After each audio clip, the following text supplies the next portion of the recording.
Hey guys, welcome to Exhaust Notes Australia. My name's Salvatore and today we have the 2022 Bentley Bentayga S. And in this video, I'm going to show you what $500,000 gets you. But before that guys, like, subscribe and hit that bell icon so you don't miss the next time we upload cool cars like this. So let me put this in an analogy so you guys can understand how exotic and how customizable this car is. So the BMW X5, the Audi Q7 and the Mercedes GLE are like business class. They're nice, they're classy, they're comfortable, and they're elegant. And then the X7, the GLS, and the Q8 are like first class. However, the Bentley is in another league. The Bentley is like your own private jet for the road.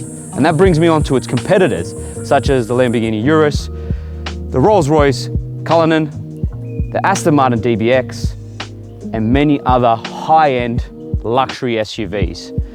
Its price tag, $450,000, and that's before you add the options list, which I'm not going to go into because the whole video would be that. This car is so customizable, it's not funny.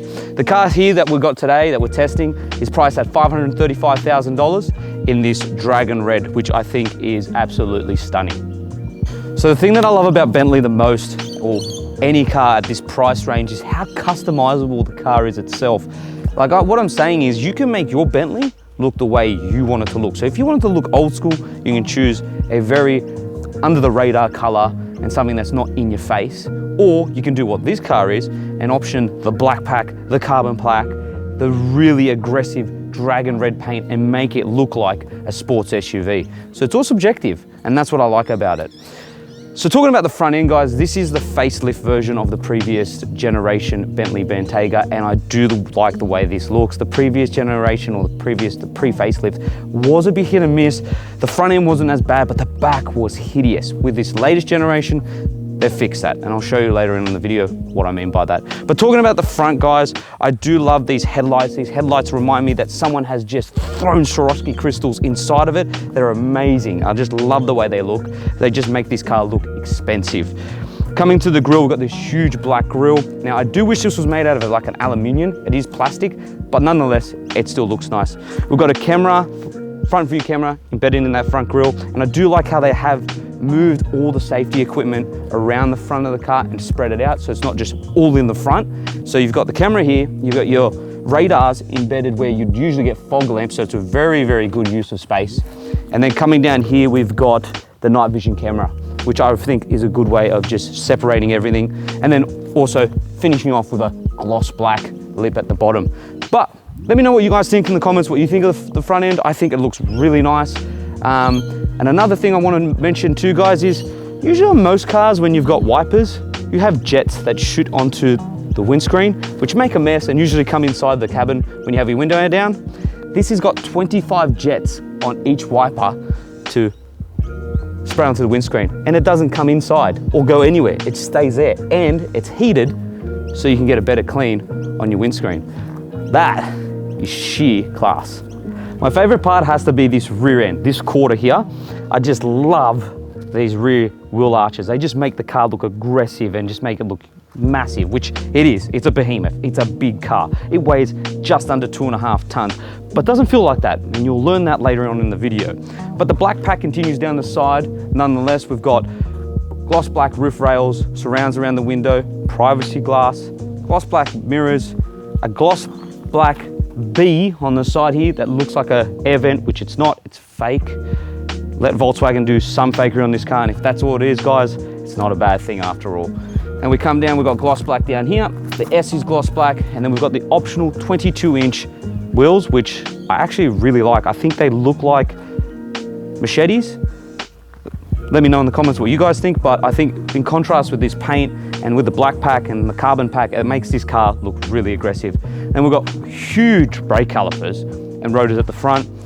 And then we've got this carbon lip at the bottom here. Now, look, in theory, that looks awesome, but in the real world, I can see this happening. Oh, I'm gonna get in your car. Oh, there's a side step. Broken. And I'd hate to know how much that costs. So yes, it looks good, but I reckon realistically in the real world, that's gonna break at some point because people are gonna expect a side step in an SUV. So the biggest difference at the rear in this facelift, I'm gonna let you guys just guess. I'm not gonna say anything for a while. I think you know already, so I'm just gonna wait. It's the rear tail lights.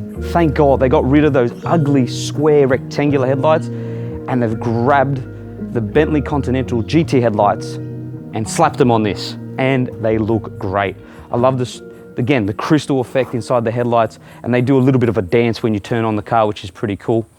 And then continuing on with the carbon pack, we've got an extended rear spoiler, completely made out of carbon, which looks fantastic. And then you've got the gloss black surrounds, and then coming down to the rear bottom part of the bumper bar, you've got a gloss black diffuser with 4 real tailpipes. Now, this is the rear end look for the Bentley Bentayga S. With the W12, you have huge oval shaped exhausts, which is the only noticeable difference between the two. But besides that, guys, that's the rear end, and I think it's a very, very refreshing, nice update compared to the previous generation, and just makes this car look a lot nicer and pleasing on the road. Now, how do you open the rear boot? Well, that's very easy. Instead of, oh, can't find a button here, you just press the B. That's cool. So let's talk about boot capacity. So you have 484 liters of boot capacity with the seats up. With the seats down, you have 1,774. You get almost a flat floor when you put down the seats, but there is a bit of a divot in the middle, which is quite annoying trying to load things in. And it's not the biggest in terms of boot capacity to its competitors. However, if you're spending $500,000 and you've got more luggage, more or less you're gonna have a butler behind you or someone in another car carrying most of your stuff. So I don't think it's the biggest concern at all. Then you've got a cargo management system, which is added to this car as an optional extra, which gives you 2 kind of elements in the back here to stop things from moving around, which is pretty cool. And then the air suspension assists you as well. If you're finding it difficult to pick something up to put in the car, you can press a button and the car will lower itself, and then you can load it in, and then you can press the button back and the car will raise itself, which is pretty cool. I think that is a nifty option on this car. This is where I'm really amazed on this car. Is that most cars, when you see the boot, they don't care. Manufacturers just add plastic and it's not the biggest concern in the world. But in this, that quality in the front continues in the boot here. You've got this expensive carpet that continues in. The leather continues all the way down the sides here where you would see plastic. Also, the Alcantara continues from the roof lining all the way to the back where you would see plastic. The only plastic in the back here is the rear boot, and that's it. Not even the parcel shelf. The parcel shelf is heavy duty plastic with leather. I think this thing would cost more than your average car. And then the little elements, like the little knobs that connect the parcel shelf to the rear boot, are little aluminium knobs. Like, it's just, the quality is amazing, and it just blows me away.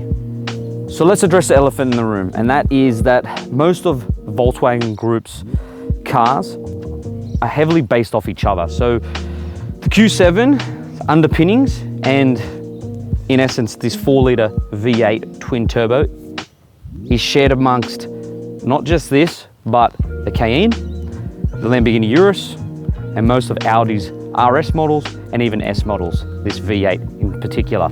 The platform itself is based off the Q7, which doesn't make this car any less special than what it is. It is special for what it is. Yes, it borrows some parts, and yes, it has the same engine, but it is more than just a glorified Q7. It is an amazing car. This 4-litre V8 twin turbo produces 404 kilowatts, 770 newton meters of torque, sends all that power through an 8-speed torque converter automatic to all 4 wheels, allowing this car to do a 0 to 100 time of 4.5 seconds, which is quite quick for a car that is so heavy. So for all you people out there that are like, oh, it's just a glorified Q7, it's more than that. It's actually a beautiful car, and to share such a great motor from its sister company, it's not really a bad thing after all. That is a phenomenal motor. And if you do want a specific Bentley derived motor, you can pay a bit more and pay for the speed, which has the W12 in it. The renowned 2 V6s stuck together to make the beautiful Bentley W12. But again, that's more money. And I don't think you really care about money if you're paying for one of these. All right, practicality. Well, you have cup holders in the front here, big enough for a 600ml bottle, plus huge door bins that facilitate any bottle. These cup holders at the front, I've noticed with a small coffee, is a bit of a nuisance. They sink right in there, and then means when you go to grab your coffee, you're gonna pour it onto your beautiful Alcantara and leather seats. Besides that, you have a decent cubby hold in the middle of your middle console. It's big enough for your wallet and your little trinkets that you want to chuck in there, but it's not huge compared to most SUVs. But what I do like is that the center console is adjustable where the armrest is, so for you and your passenger, which makes it really easy to get comfortable. You also have a nifty little pocket here for your passenger to charge their phone, a big enough glove box for your gloves, because it is a glove box after all. In terms of comfort, well, you have dual climate control, heated and vented front seats, and then also you can change the climate control as you please through the infotainment system. Seat adjustment, endless seat adjustment, it's ridiculous. And you also have a massaging function for the seats, which again, there's so many options to change it. It's just ridiculous. Like, it's absurd how many options you can do with the massage function. Like, I'll turn it on right now. I have wave, pulse, stretch, lumbar, shoulder. Like, why go to a massage therapist where you can just get your Bentley to do it for you? It's insane.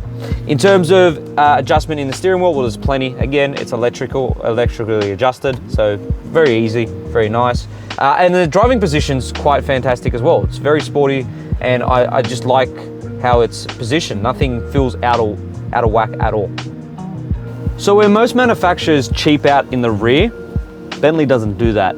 That leather at the front continues all on the door card at the back here, all the way down to the door sill, all the way on the back of the seats. I'm telling you, when everything is covered in leather and materials like aluminium used on every kind of option on this car, in terms of door handles, in terms of the air vents, there is nothing that you can see that is cheap. There's no cheap plastics, nasties, none of that. It's just, it blows my mind. Even the coat hook is like a nice aluminium knob. It's just nuts. Even your grab handle, like the front, is covered in leather. It's amazing. But let's talk about practicality in the rear here. Well, you've got heaps of knee room, heaps of leg room, like foot room, heaps of headroom, and the seats are completely adjustable. So you can get comfortable very easily, you know, up and back, not a problem. You've got cup holders in the center console. Wish they popped out, because when driving, your elbow can fall into there and it can hurt. So I wish they did have that there, but not the worst thing in the world. ISOFIX points annoy me because they're these little clips. I can't stand that. I wish they were just flaps down there, or there was just an easier way to chuck them in, because these you end up losing. So a little flap or just holes that are covered up very easily by a cloth would have been a nicer option. But your pockets at the rear here, what I do like, are they've actually got leather where usually they would have material, which is nuts. And then you've got the organ style open and close air vents that continue to the back. That these vents themselves are even like metallic, like they're metal. Like, I'm just blown away by the craftsmanship with the Bentley, and this is where that $500,000 price tag really resembles why it's worth what it's worth, is especially when you get into the interior. It's just so much more a class above most of the other high-end SUVs. One thing I will mention is down here you have USB-C charging points and another 12-volt socket.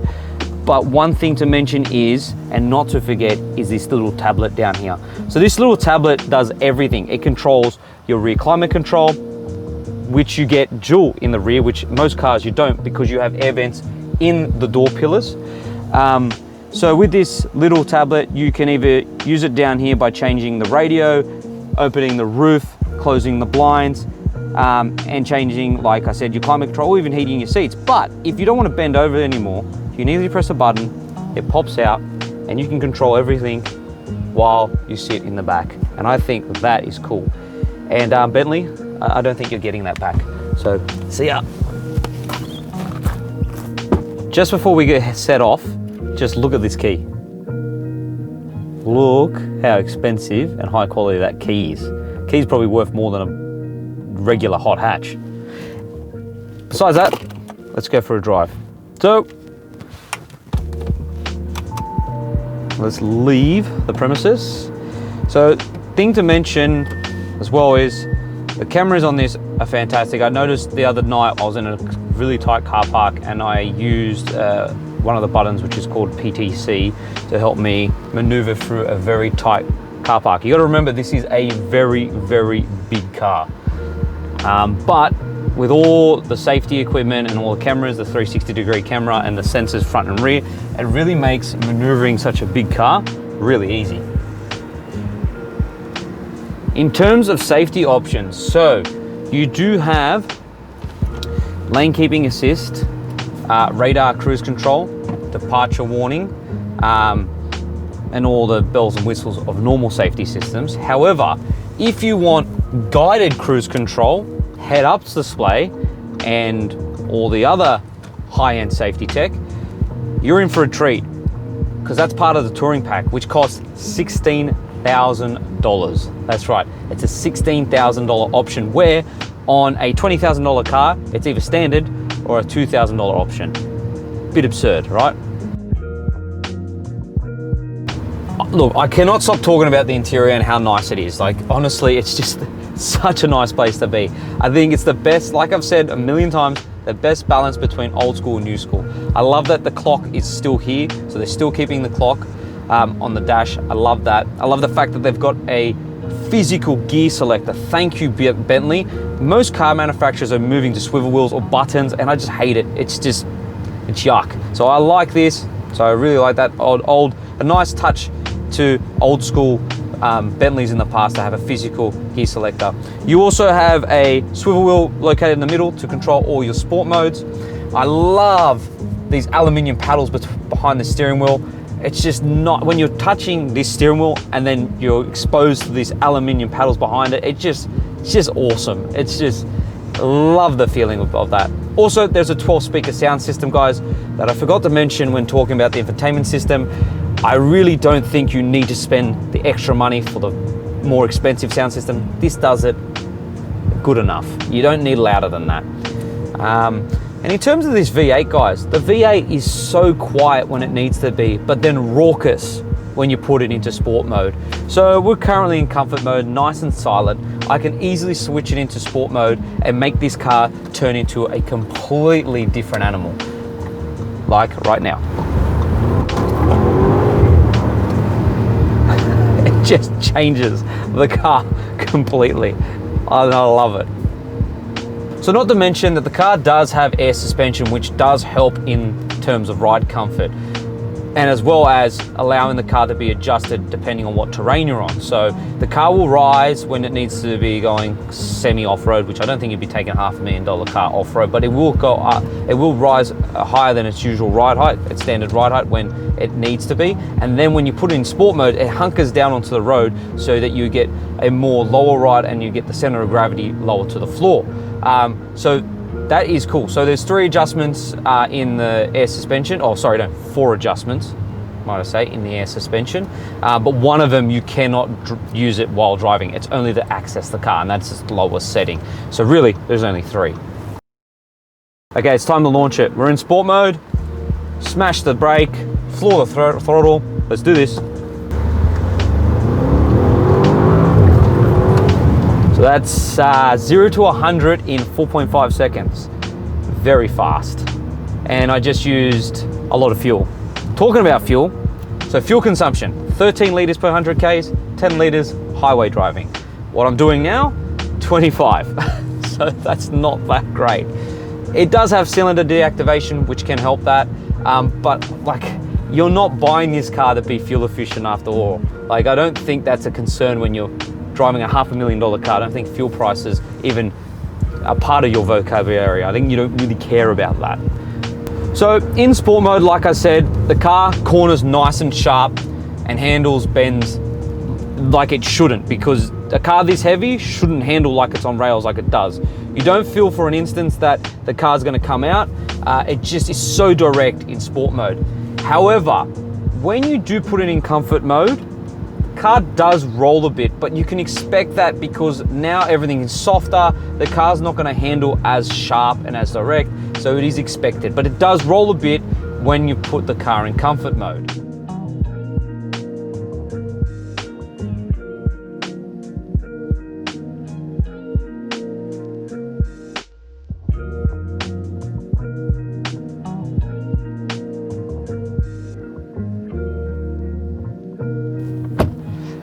So is the Bentley Bentayga S really worth a $500,000 price tag?